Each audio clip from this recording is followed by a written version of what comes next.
Hello, can you get me?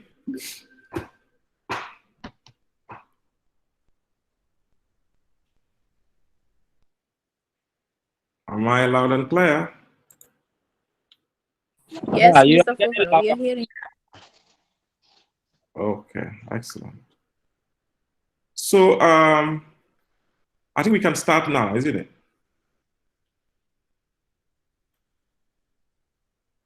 We can start. yes, we can. So, right. Last week we had a look at activity-based costing. Okay, activity-based costing. We were supposed to do the second question. Example 2 week was hence how limited, but due to time we could not do that. So today we're going to answer that question. It's a bit long question. So after completing that question, I think we'll call it a day. I'll give you an assignment. The assignment will be the question after that, which is, what's the name of the question again? 1 second, let me. The question next to that.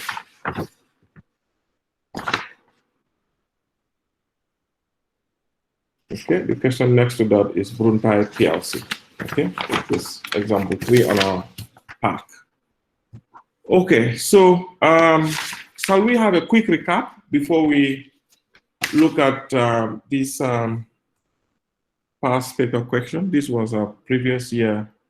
Sorry, this was a past ACCA question, which has got a blend of both absorption costing and activity-based costing.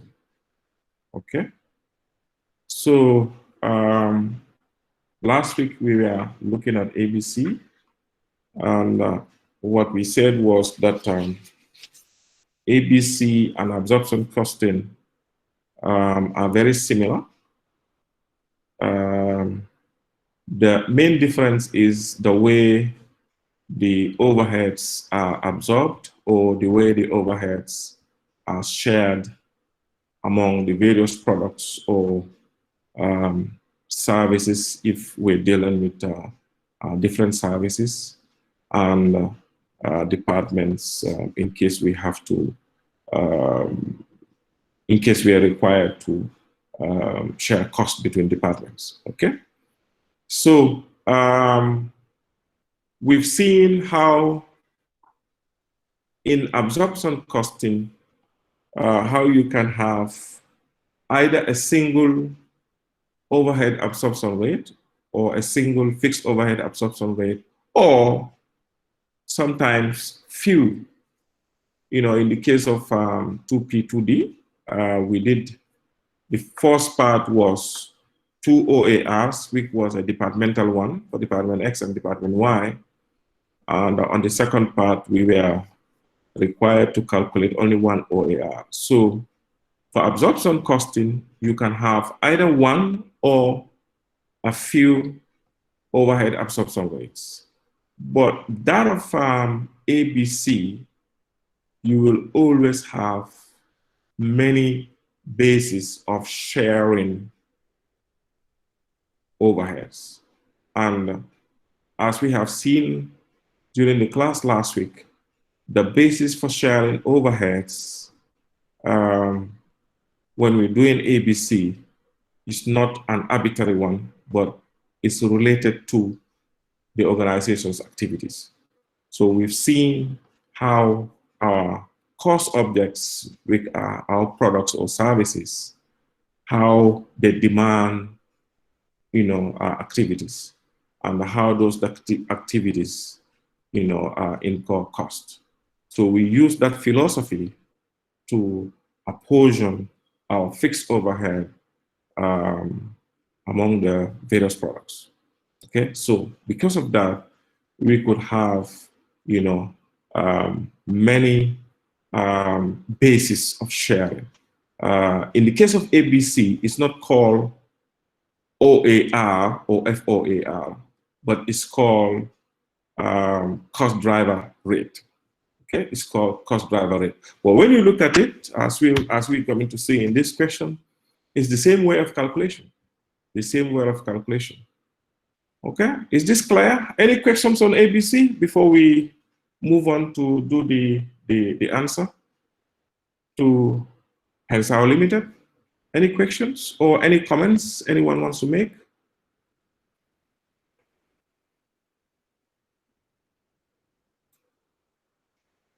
Are we good to go?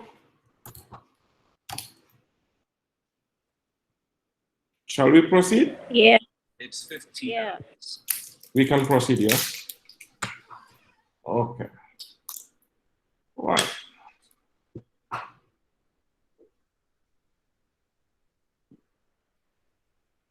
Okay. Right. So can you refer to your Hensau Limited question? Can you refer to it? I will try to project the how to call it, the spreadsheet that we're going to use to work. Okay, so I guess all of you have got the question, isn't it? That's my assumption. Is that the case? Yeah, most of us have the question. Okay, excellent. Okay. Yes, you do. Excellent. Everybody did. Okay, good. So, I'm going to share, we already created a file called Lecture 2 Hensau Limited. Okay, so we're going to use this file. Everybody, please pay attention. We're going to do a lot of calculations here. So not only you should be concerned about how to use absorption costing and ABC in solving this question, but you should be concerned about the technicalities as well. That is the use of spreadsheets, yeah? Okay, you should be concerned about that as well, okay? Right, so I'm going to zoom this to 150 times so that it can become, clearer and bigger. I want to make sure by default the font sizes are 10. I want the font sizes to increase to 12. So I will click on the whole worksheet. If you want to click on the whole worksheet, you just click on the box just on top of one. Okay, and you come here, you choose font size 12. Okay, so by default, if you type anything in this worksheet, it will be 12 in font size. Okay, so the next thing we're coming to do is we're going to rename this sheet and call it EG2 Hensau Limited,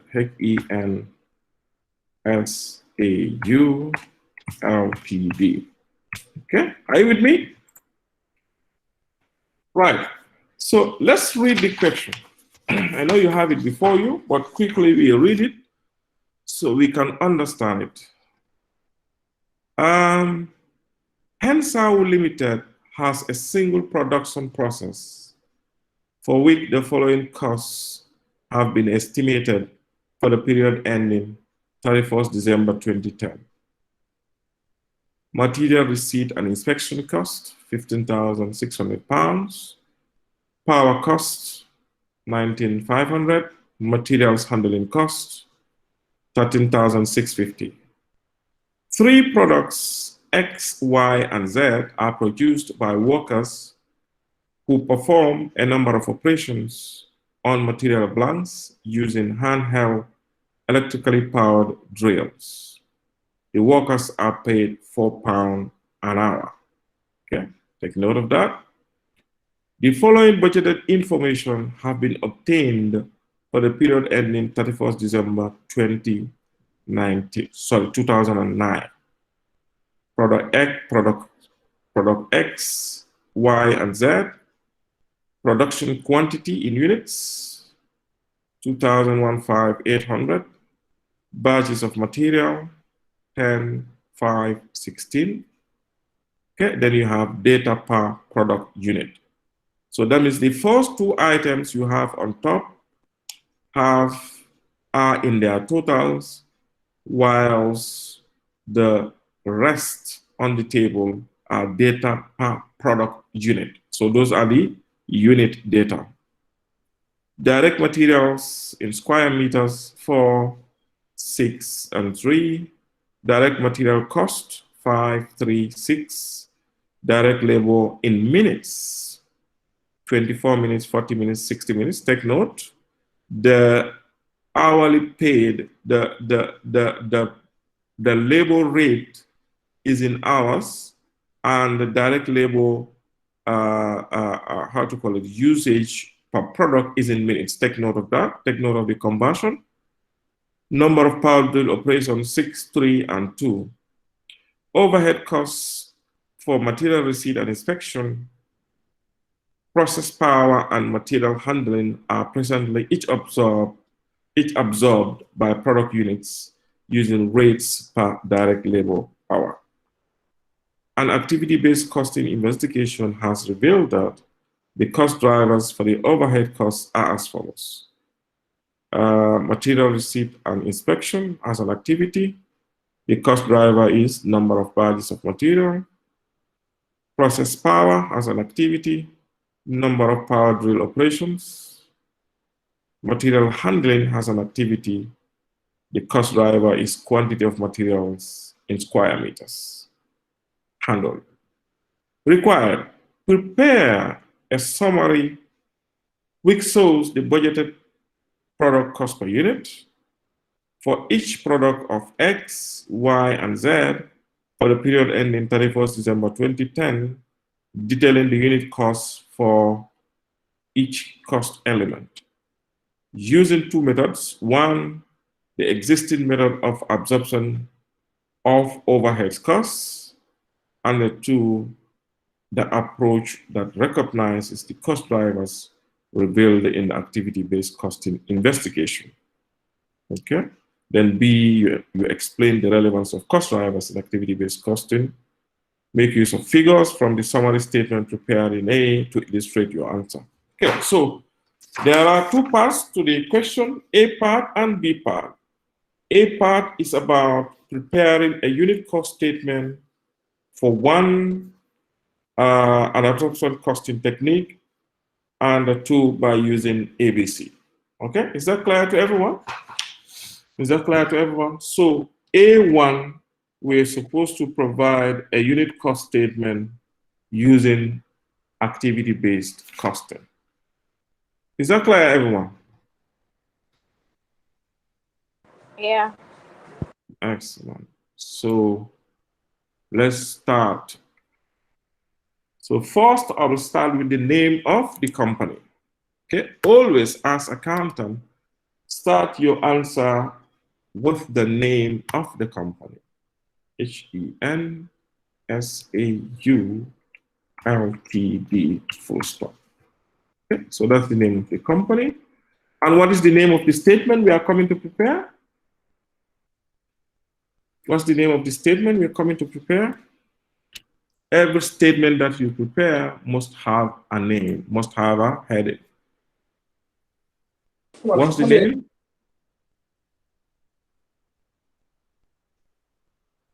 Absorption costing method. Sorry?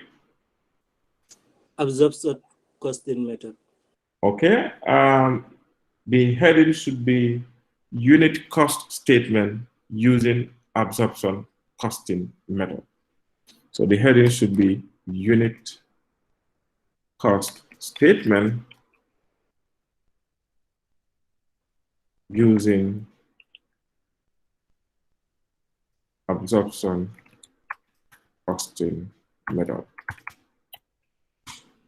So that should be the name of the statement. Okay, is that clear, everyone? Then now, the next thing is we have to do our layout. You know, as accountants, we are highly organized. That's why this very powerful tool has been designed for us. Spreadsheets, which is into columns and rows, as you can see, okay? Because as accountants, we work in columns and rows so that our work can be neat and presentable. Why do we require that? We require that because we deal with something that everybody loves. And what is that? Money. So we need to be careful when we are preparing our statements. It should always be clear and concise. No ambiguity at all. Okay? So the first column, we're going to leave that for our narratives. The second column will be our product X. So you can just type X, Y, and Z. Okay? So let's expand the first column a bit because it's going to contain our narratives or our details. Then the last three columns, let's align them to the right. So we highlight all the three columns and click on the horizontal alignment, we align to the right, okay? Because by default, if you type a text, it will be aligned to the left, okay? And numbers should be aligned to the right, okay? So this is the convention. It's very, very important that we take note of that, okay? So, right, we're supposed to provide a unit cost statement using absorption costing. So, where should we start?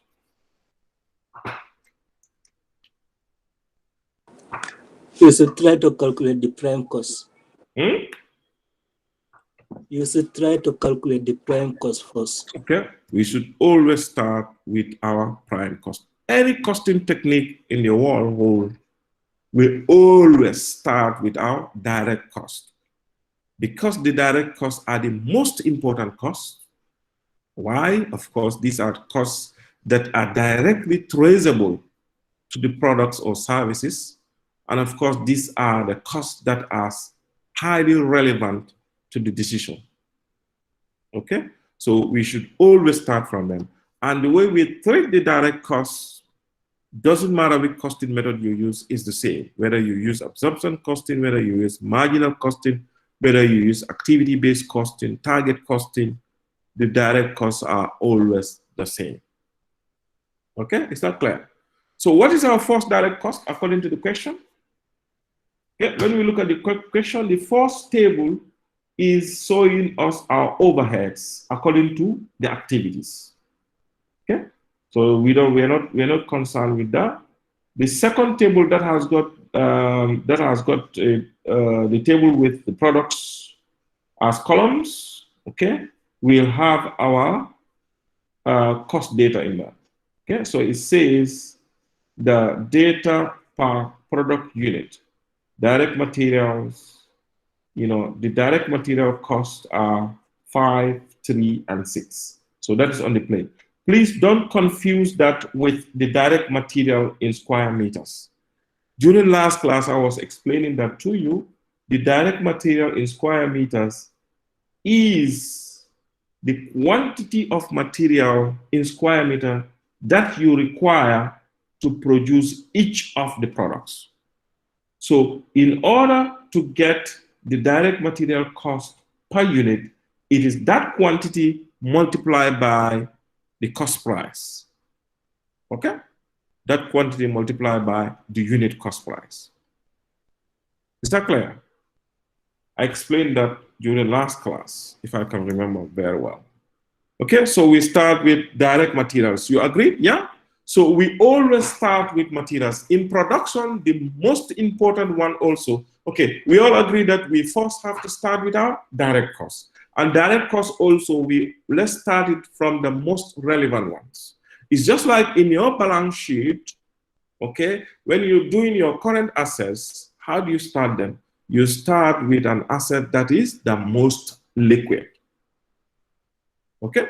You start with the asset that is most liquid. And which asset is that?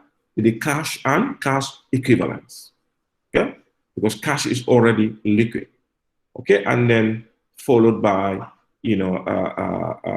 accounts receivables, and then usually stock is the list on the scale when you're preparing your balance sheet for current assets. Okay? So it's the same thing. You use the same philosophy here.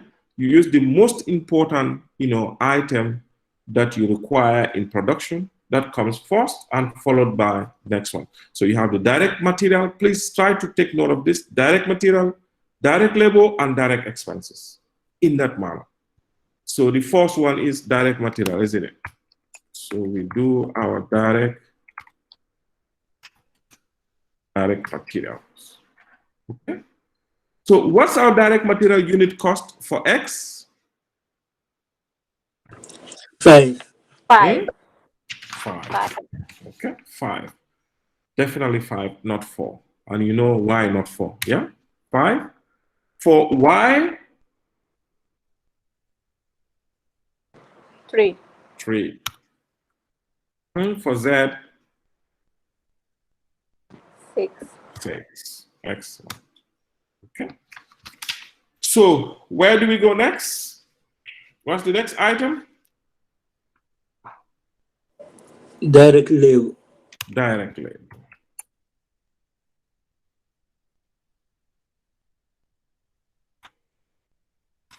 Direct labor. So what is the direct labor unit cost? Is it given to us on the plate, on the statement? No, it is not given directly. It's not given. So that means we need to calculate it, isn't it? Yes. Okay. So how should we calculate it?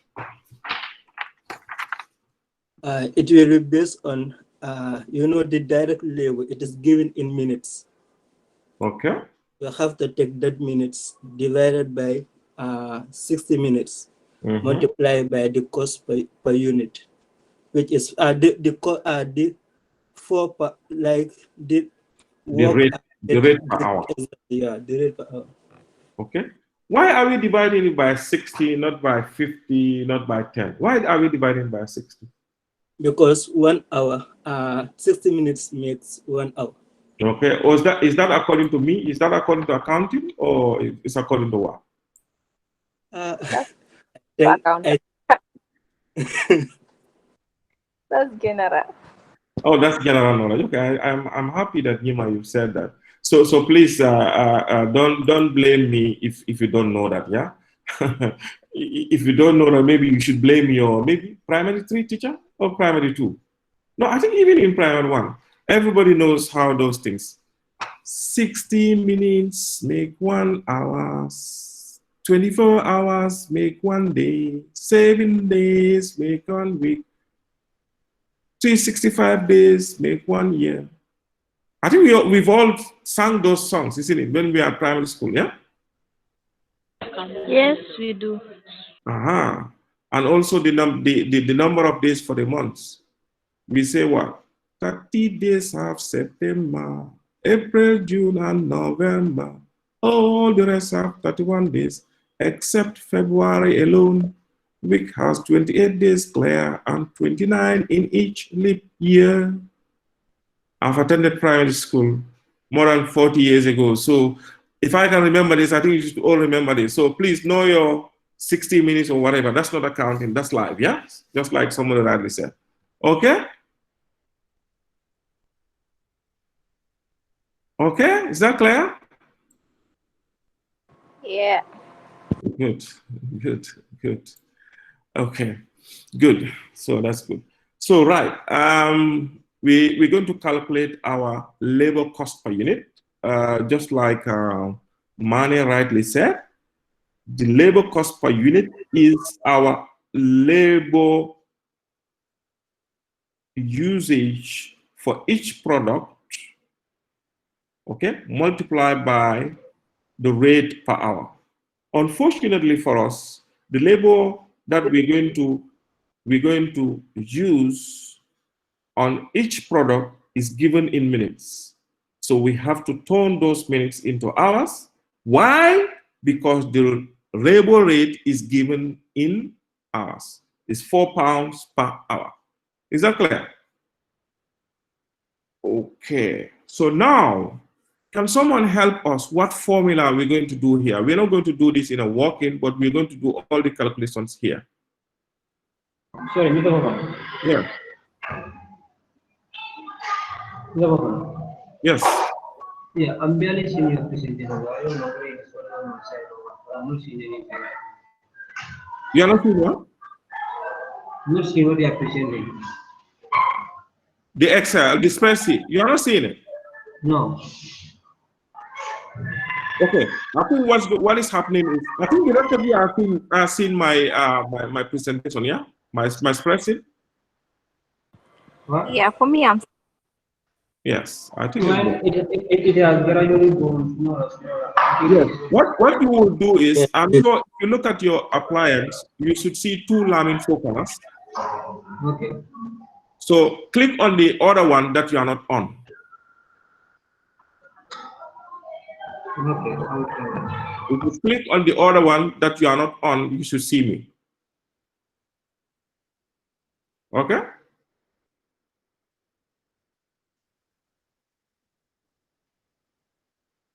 Okay? No problem. I'm just Okay, trying to fine. do it. So we're going to move, yes. So can someone help us with the formula that we need to put for the direct labor hours for X? The direct labor hours per unit, sorry, the direct labor cost per unit for X. That's the formula that we need to put on the C7. Sorry, I think it will be 24 divided by 60 times 4. Okay, I'll write 24 divided by 60 60 times 4. times 4. So what do I do? Mr. Fofana, Yes, I think it should be equals to. good, good. We always start a formula with equals to. Omar, remember that? Always start a spreadsheet formula with equals. So we say equals, you are on the right, equals. Okay, let's put it in brackets. Let's follow both laws. Okay, so 24 divided by 60. We close the brackets.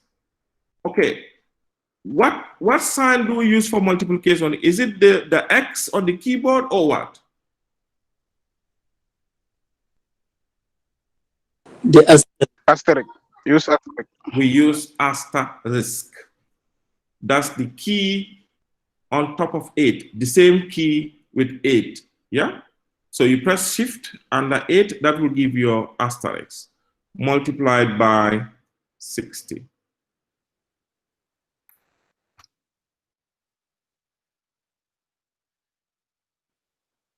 Sorry. Multiplied by what? 4. Okay? Well, look at this. Now, if we have to come here again, what's going to happen? Are we not going to do the same formula? We say equals. We have to go back again. We say equals. This time, what will we have?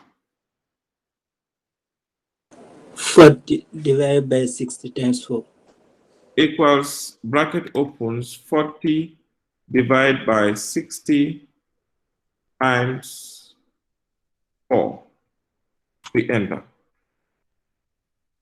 Okay. So we'll have the same problem for the third one also. We're going to do it. That's waste of time. So if I were you, the best thing to do is to do a walk-in. So we're going to create a new worksheet, and that will be our walk-in. Just like in exam, always leave a clean sheet. Yeah, you've already paid for that paper you're writing on in exam. You've already paid for it. So don't economize it. So in exams, use your first page always as your answer. Then the subsequent pages can be your walk-ins. So the same thing here, we're going to do our workings on a separate worksheet. So we click on Add Worksheet. We double click and rename it and call it EG2 workings. WRKINGS. So we're going to copy that same wording and paste it here. So please follow me if you have access to a laptop or even your phone or your tablet.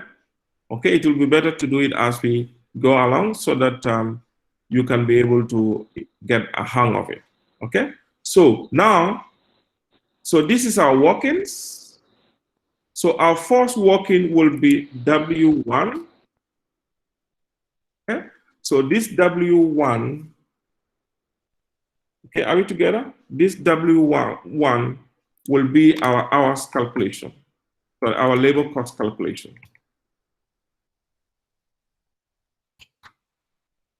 Our labor cost. I just say labor cost. There's no need to put calculation. Everything is calculation. Okay. So so that will be our working one. Because we're going to need this for a lot of things, so we're going to leave it here. Okay. So the first thing we need to do is let's have our labor rate. Let's type labor rate. Okay. Labor rate per hour. Okay. Our labor rate per hour is how much? What's our labor rate per hour?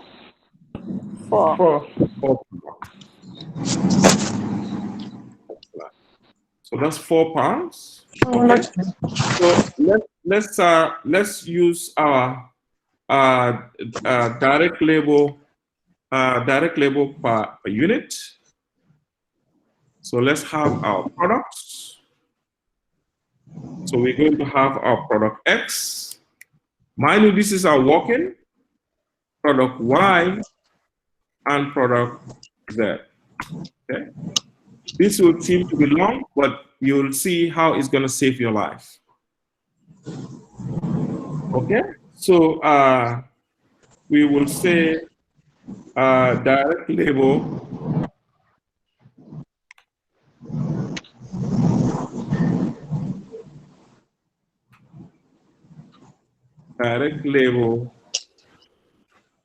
in minutes per hour. So in minutes per unit. Okay? So we have our direct labor in minutes per unit. Okay? So what's the first one? What's this noise about?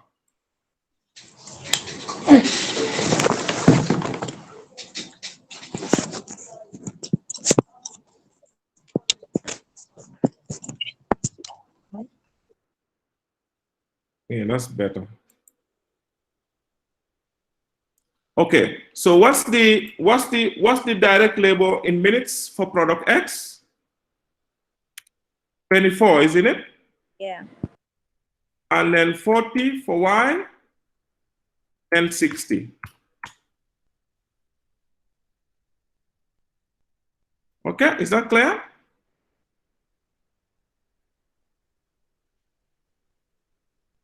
Is that clear? Now, let's come to our workings.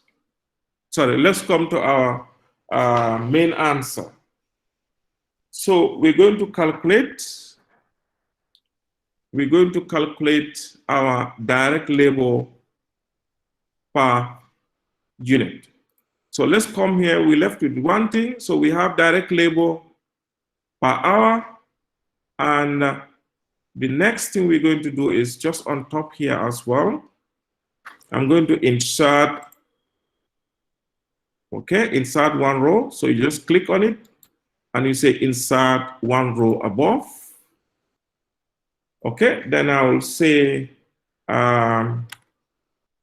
number of minutes per hour. I know I already know it, but I want to make sure everything that I do is quicker and how to call it, so that I don't have to be repeating functions.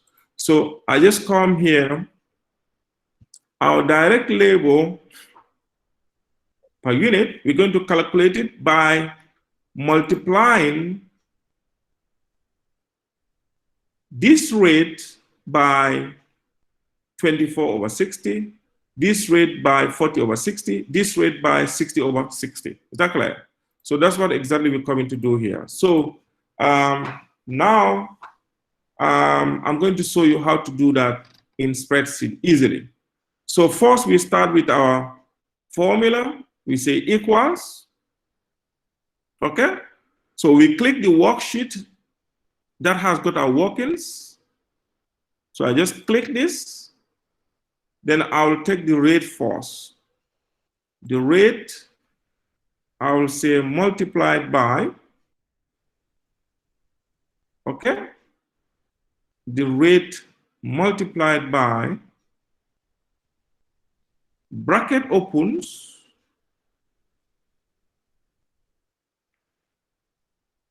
okay? What should I do? The number of minutes divided by 20, 60. 60, bracket closes, enter. Is that correct? Yeah. That is correct. So now we don't have to repeat this function anymore, but we can just copy and paste it to the other areas. For this, I mean, because we have only 3 products, so you might not see the benefit of doing this, but assuming it's a big, big organization that has got many, many, many products, this is a lot faster and very, very efficient. Okay, so let's say we want to copy this. So how should I copy this to D7 and the E7? How should I copy it? How should I copy it? Mr. Fofana, Yes. can you please go over how you got the 1.6? I got lost there. Yeah. And then why you have to divide it by 60?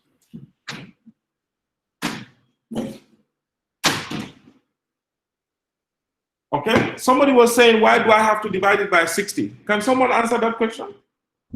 Yeah, Mr. Fofana, because it's minutes, and minutes is always 60 minutes make 1 hour. So obviously that's why we are dividing it by 60. There you go. Okay. Mr. Fofana. Yes, sir. I think in simple terms it will be like there's like 4 pounds is equals to 1 hour, and the entire 1 hour has been work is only 24 minutes. So you pro rata the number of minutes that has been worked. Yeah, so it's the same. 24 divided by 60 times 4 is the same. It's the same as 4 times 24 divided by 60. I think it will be easier for you to understand it. Well, it depends on how you want it to be done, but this is the best way to explain it. Okay? So, right. We're going to come back to this. I want to show you one trick. Let someone help me. How do we copy this to D7 and the E7? How do we copy this? You drag it to the right. Okay, so you highlight until you get this plus, then you drag it to the right. Okay, I've dragged it to the right. Okay, but if I drag it to the right, I have, look at this, look at what is displaying. Is this correct? No, Mr. Fofana, it's not correct, because the amounts you use for the first cell is different from the amount you use for the second cell. The column D, yeah, because we are using here 24/60, and this other one is 40/60. So obviously the answers will not be accurate. Then you go back to your work.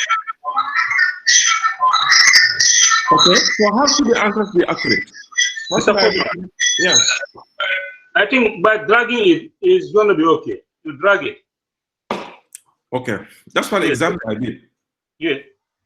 Okay, I drag it. I'm dragging it. Okay, Yeah. drag it. Yes, I drag it. This is what I got. Oh. Oh. Sir, can you please go back to the question? It's not working. This mic is disturbing us, eh? Mr. Fofana, the problem there is 4. 4 is the problem. Yeah, 4 is You can go constant. back. We have to close 4 so that we the calculation